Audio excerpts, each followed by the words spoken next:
Sometimes you sing a song and you look out and somebody's crying and you know that it's touched them. What I'm singing about or what went into that song has moved them.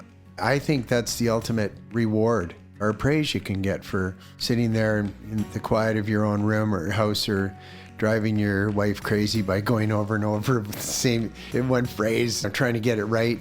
And then you put this song together and then it touches and moves somebody. And conversely, when the whole joint's rocking and people are feeling great and they're forgetting about all the kind of petty squabbles they might have with people that have different ideologies or neighbors they don't get along with, they go, let's feel positive about it. That's what I hope people take from it. I'm Peter McCully. For more than 40 years, Barney Bentall has been a part of the BC and Canadian music scene. We'll talk about where he's been and where he's going. Barney Bentall, when Today in BC continues.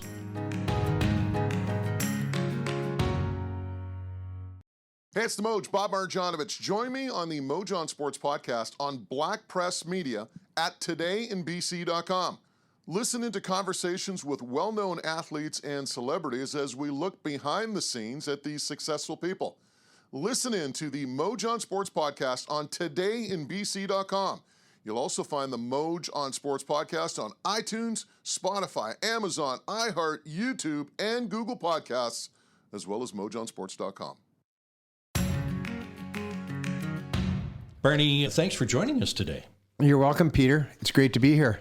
I thought I'd ask if there was music in your family, but I see your dad was a minister when you were growing up on the prairies, so that's likely a yes. Peter, there was music. It was definitely church music. We had a piano, which I would tinker on, and then I just fell in love with rock and roll. I had an older sister who passed away a while ago, and she was just a fantastic person, and she was a big part of my musical education. I don't know where it all came, but I remember getting the first Elton John record. To this day, I can listen to that and be so inspired, and the memories are right there. And, you know, if my sister did look after me, she'd put me to sleep listening to Sad-Eyed Lady of the Lowlands by Bob Dylan. It was the last side of Blonde on Blonde. It was a double album, and it was 14 minutes long, and you'd just go to sleep listening to that. There was music in that way, but there's a lot of music in the Baptist church too, but it was pretty formal and structured. You were mentioning Elton John. I'm often reminded when I go back and listen to some of those old albums, we're around the same age, the amount of lyrics that were contained in the tunes as compared to, say, a hit on the radio today. There might be a total of 2 choruses and that's pretty much it. But Brown Dirt Cowboy or something, it would go for 8 or 9 minutes and it wouldn't be much in the way of a repeat. Yeah, I know, it's true. I'd have to analyze this, but it seems like there were more stories back then too. There were a lot of songs, not in the sort of roots Americana type of genres, but pop music, and there's a lot about feelings as opposed to, I remember once hearing Kenny Rogers interviewed and he said, I got to get pulled in by the story. And then he gave that example. He said, in a bar in Toledo, across from the depot on a bar stool, she took off her ring. And he goes, you just want to know what happens. and you're afraid you know what's going to happen. You're pulled in that way. And I've always been drawn to a story in song.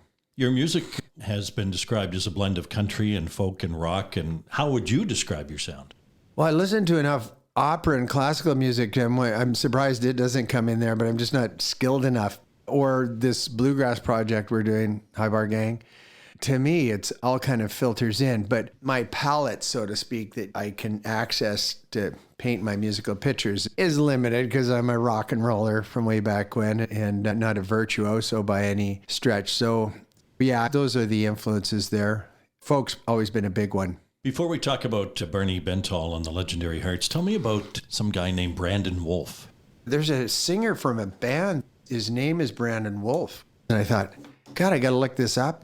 Maybe his parents liked the Brandon Wolfe band. I don't know. It's an unusual name, but I came from a fairly prominent family in the West Coast, and I think I just wanted my own identity when I set out to try and make a go of it in music. So we took stage names, basically, and that was mine, Brandon Wolfe.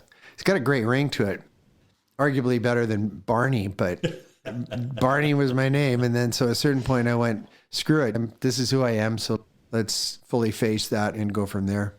As a young broadcaster growing up, it seemed like everybody I met always changed their name for some reason. There was always a better name than the one they were given. And Not sure why. I even did it for a while, but Oh, you did? Yeah. but I just used one of my middle names, What are they?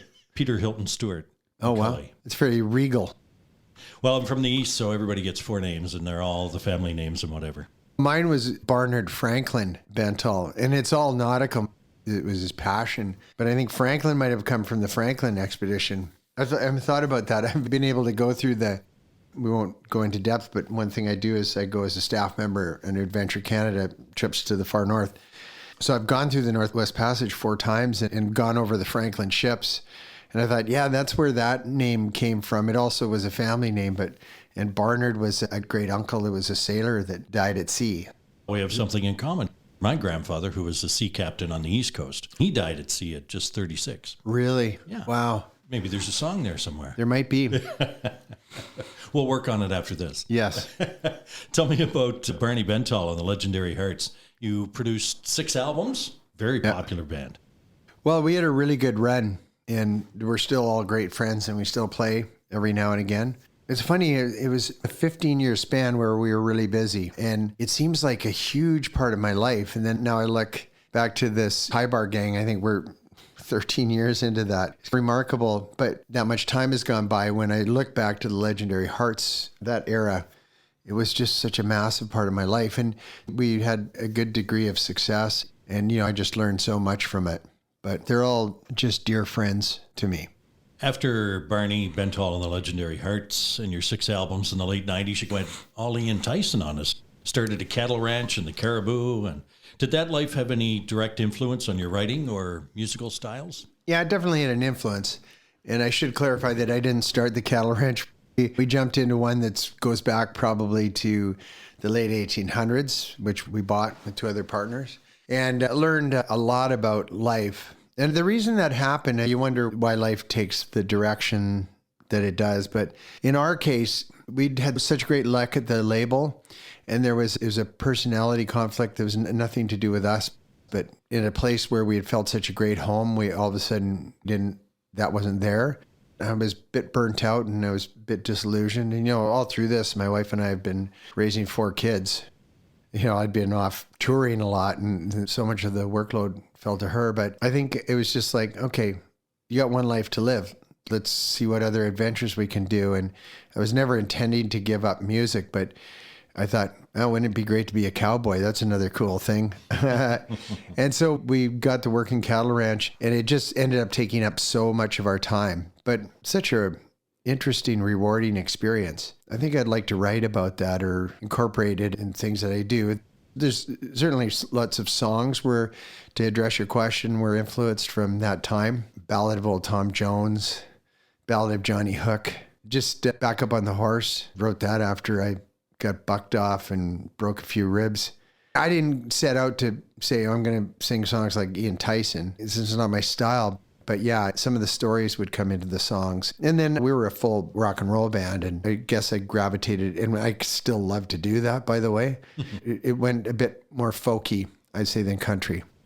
So you mentioned some of your long musical relationships. Tell us about Bentall, Taylor, Ulrich, trio with Tom Taylor and Sherry Ulrich and yourself. Well, we're here with Sherry and Tom's. They're just both dear friends, and we have such a great time playing together. In a perfect world, I'd love to do more High Bar Gang dates, more Bentall, Taylor, and Ulrich shows. But we get out when we can, and we do a little tour here and there, and just have such great respect for Sherry as an artist and Tom as an artist and songwriter. They're high-quality songwriters, so to do that, and then Sherry's taught us so much about harmony, particularly me. I was a rock and roll singer, and she really has helped me in that way. You mentioned the High Bar Gang. Tell us about the High Bar Gang, bluegrass group. Colin Nairn, who started the band, and his wife, Wendy, they started it, but Colin and I were in the Legendary Hearts and still are. So our musical roots go back 40 years. And he had this idea of doing this. He was always really captivated by this music, more than I was, to be truthful, until I started really getting into it.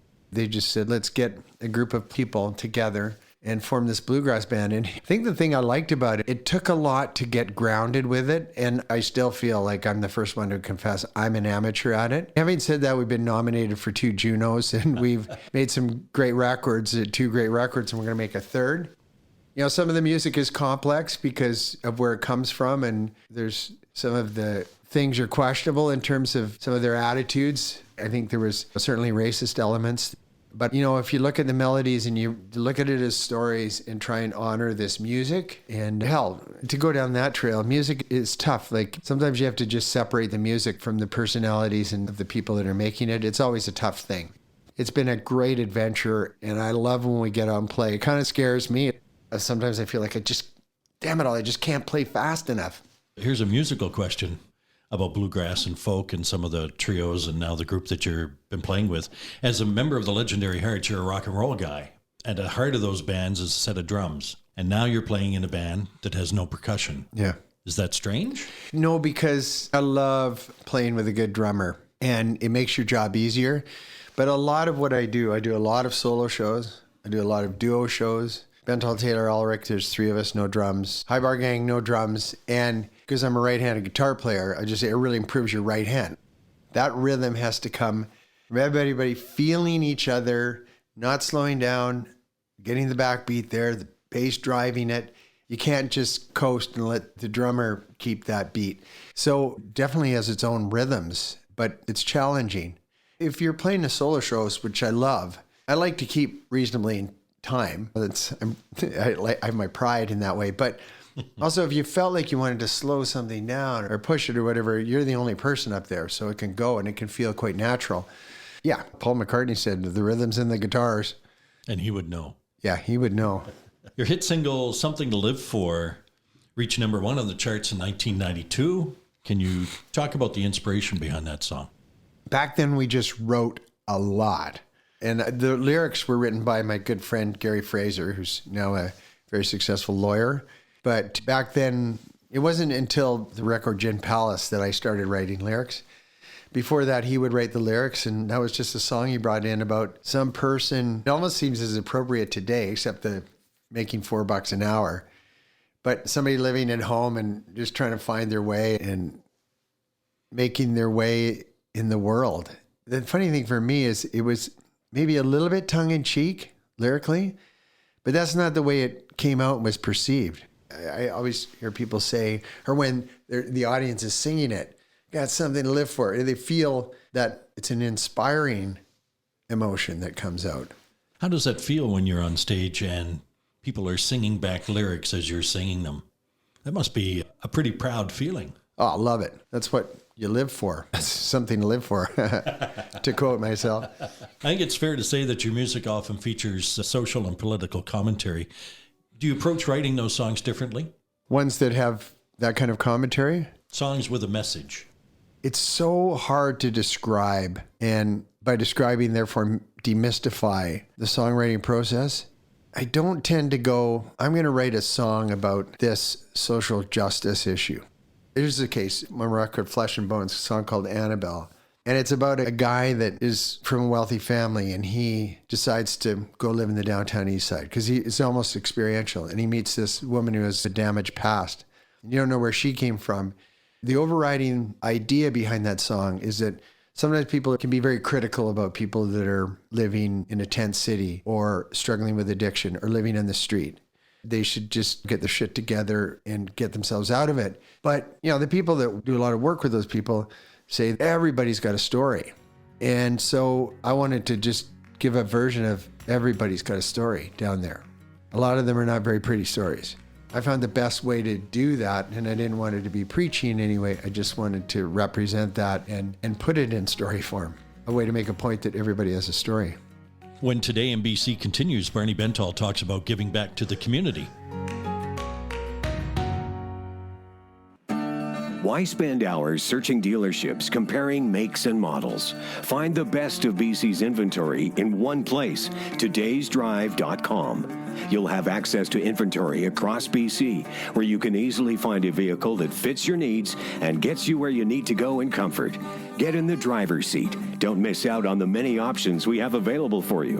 Powered by Black Press Media, todaysdrive.com connects you with exclusive new and used car deals. I'm Peter McCully. Today in BC is a Black Press Media podcast. What inspires you to continue making music, creating music, Barney? Still got to make a living. And there's way worse ways to make a living. Sometimes you've had enough of the traveling. But yeah, there's not a huge social safety net for Canadian musicians. There are a few exceptions, but otherwise keep doing and keep working. And I'm lucky that I still got the energy. My voice is so strong. I like doing it. It's a great way to make a living.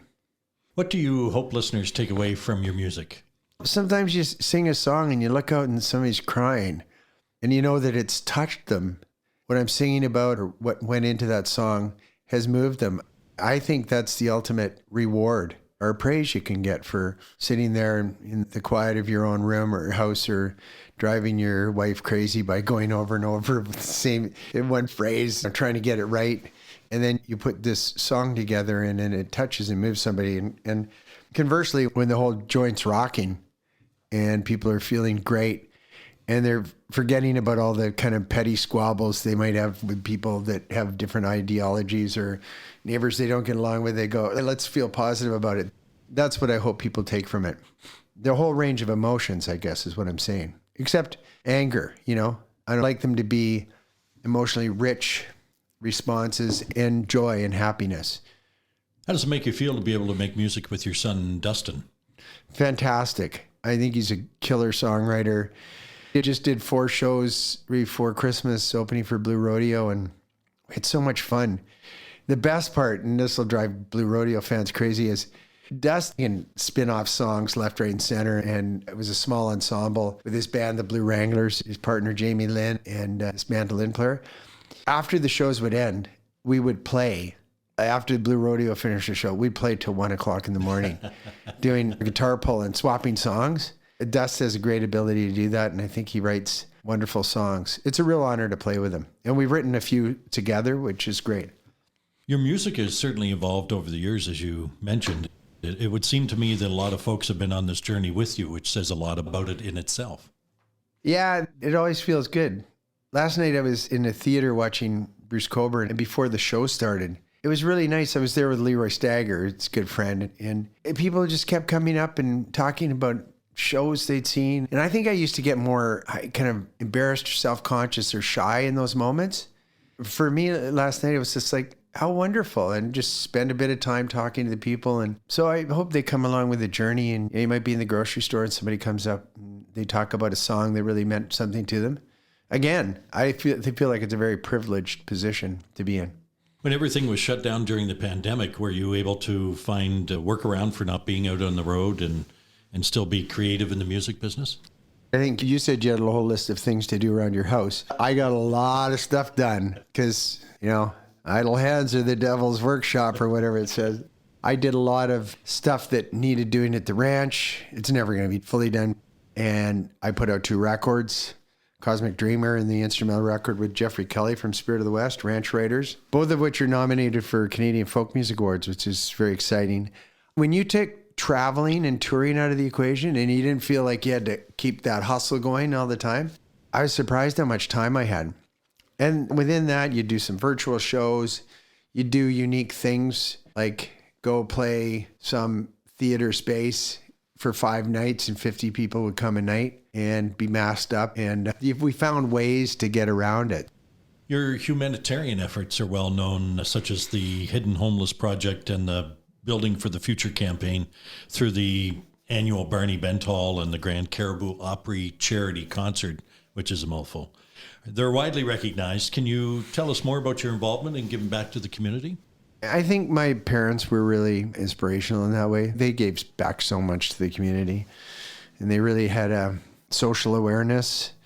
I mean, I'm not a church person per se. I feel like I have a strong spiritual side that I gravitate towards, but there is that biblical line to whom much is given, much is expected, or something to that effect.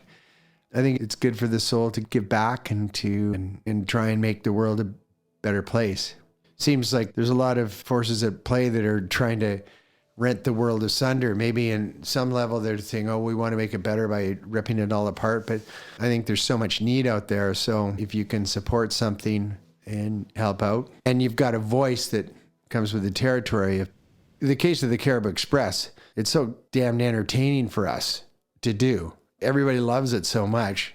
This last year, we raised over $500,000 just doing these shows. Like 10 shows. It's an interesting formula we got going there.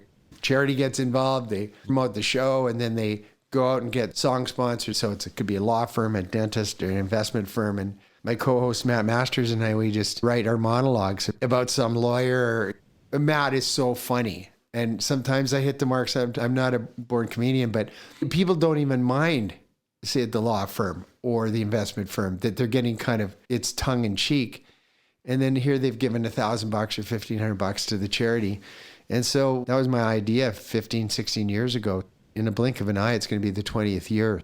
Can you share your plans? What have you got in the works for the future? I think I feel another record coming, but that's such a weird thing these days. I don't even know. I mourn the loss of the olden days when you put a record, everybody knew. Streaming wasn't such a big part of it. But I think in terms of making records, so I've got that. And there's ongoing projects at the farm. I just keep doing what I'm doing. And then I think if we can all try and help collectively put energy towards making the world a better place, I think that's never quite enough of that going around. But there's lots of people doing lots of good things. So I just keep on keeping on. I'd like to thank singer-songwriter Barney Bentall for being with us on this edition of Today in BC. If you have suggestions or comments, send us a voice message to podcast@blackpress.ca. You may be part of our podcast mailbag segment. You'll find Today in BC podcasts on iTunes, Spotify, Amazon, iHeart, and Google Podcasts.